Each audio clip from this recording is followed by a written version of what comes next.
Today, I'm going to share with you the cookie recipe that broke the internet.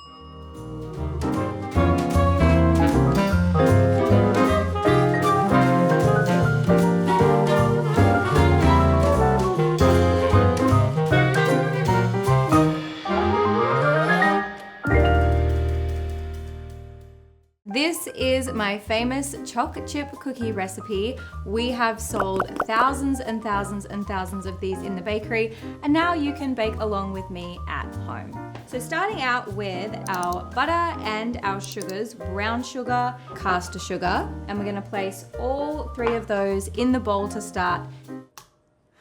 Sorry, that's in your ears. You can also use a handheld mixer, it's totally fine. If a wooden spoon is all you have, that will work too. Brown sugar, oh man. And our caster sugar. I feel like when you bite into a choc chip cookie and you use caster sugar instead of plain white sugar, that it has this more brittle texture, like it just melts in your mouth. It's really nice and soft and like biting into a cloud. However, if white sugar is all you have in your pantry, both will work just fine. Give that one a little mix on low, and then once those sugars are incorporated, we're going to speed that up just a little. Really important not to over mix your dough. So when we're making our cookie dough recipe, it's not the same as making a cake where you would cream the butter and the sugar to this like whipped up consistency. All we want to do is beat each ingredient until just combined. Really important not to over mix the dough, especially for this recipe because it will help the cookie hold its signature chunky shape in the oven as it bakes. Next up is our egg, just one large egg. Make sure that you're using a large egg because all eggs are different sizes. So they have the grading which reflects how many grams are in the egg. So you always want to make sure that you take note of the size of the egg in a recipe. And then we're going to add our dry ingredients. I've got self-raising flour and plain flour. And then I'm also going to add some raising agents. This one is baking powder. We want to add that into one of the flours before it goes in our mixture. Give that one a little mix, a little whisk, so that we can make sure that it is all combined. Add those dry ingredients in. And then we're also going to add just a pinch of salt. Again on low speed so it doesn't fly around everywhere. There's a lot of flour in there. There we go. I think this is the part of the recipe where most people tend to overmix the dough. So we're really just going until everything in the bowl is combined. Okay, our last ingredient is the chocolate chips. You can decide if you are a milk chocolate person or a dark chocolate person, or maybe you want to try some white chocolate chips. Sometimes it's just whatever you have in your pantry. Today I'm going to be using milk chocolate chips because that's my favorite for this recipe. And then again, just mixing until combined.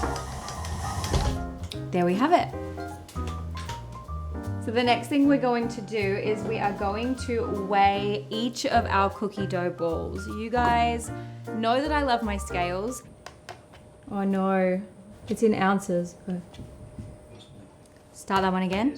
So scales you can buy pretty much anywhere online for around $10 or $20. They're inexpensive, but I promise you they will make your life so much easier if you're baking a lot from home. It just means way more consistency.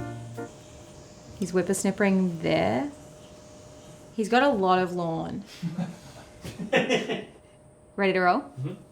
When I make them in the bakery, we like to make them at 150 grams per cookie. However, not everyone likes, a meal when they eat their cookie. So you can make them a different size. It's just that you need to adjust the cook time in the oven. So it's really up to you. But for 150 grams, we're gonna get 8 cookies out of this batch. And then we're going to bake those in the oven at 180 degrees for around 15-16 minutes. If you want to make a smaller size cookie, you just change how long that you bake them for. It's the exact same temperature, it's just a shorter baking time. Another important thing to note about our chunky cookies is that you don't want to roll them into a ball. This is one of the most common missteps in baking our cookies from home, is people often try to roll them into like a golf ball or a tennis ball. We actually just want them to be quite messy. That's because when you bake them in the oven, we want it to be able to enter at multiple different points. Whereas if we roll a perfect circle, all that heat isn't gonna get right into the center of the cookie and it's not gonna bake right through to the center. So what we like to do to combat that is to just have a perfectly imperfect cookie that's kind of just pieced together so long as it weighs the same size. Does that make sense? Cookies science. Now we're gonna place each of those dough balls on the baking tray. This cookie dough recipe does require some chill time, so you only want to place the ones in the fridge that you're going to bake straight away. I'm gonna bake 6 today, and then the other 2 extras I'm going to place in a Ziploc bag. Then you can place them in the freezer for up to 1 month, and then whenever you feel like a cookie, you always have one ready to go. These cookies that we're gonna eat now are going to go straight in the fridge for about 3 hours to overnight, whatever you have time for. But if you're in a rush, you can also just place them straight in the freezer, and in about 20-30 minutes, they will be firm enough to go straight in the oven. We're gonna bake these guys at 180 degrees Celsius for around 15 or 16 minutes. But I always like to keep an eye on my cookies just to make sure that they are perfectly golden on top, nice and crunchy on the outside, and then when you bite into them, they have that soft melted center. I personally love a little bit underbaked for a cookie. Everyone has their own preferences, so if you want them to be a little bit firmer, you can leave them in the oven for another 30 to 60 seconds. These cookies do continue baking at room temperature, so you want to be sure to keep them for about 10 to 15 minutes before you bite in. So we have to wait a little bit, and then it's time to dig in. Oh yeah, that's nice and soft in the center. Yup. That hits. I don't have to wait until I eat it. There is a reason why these cookies broke the internet, and now you can try them too from home. This recipe has changed my life, and honestly, if you make it from home, you will understand why. These cookies are so delicious. They are huge, chunky, and they are full of chocolate chips. Give this one a try from home and let me know in the comments, is this your favorite choc chip cookie recipe? Because it is mine.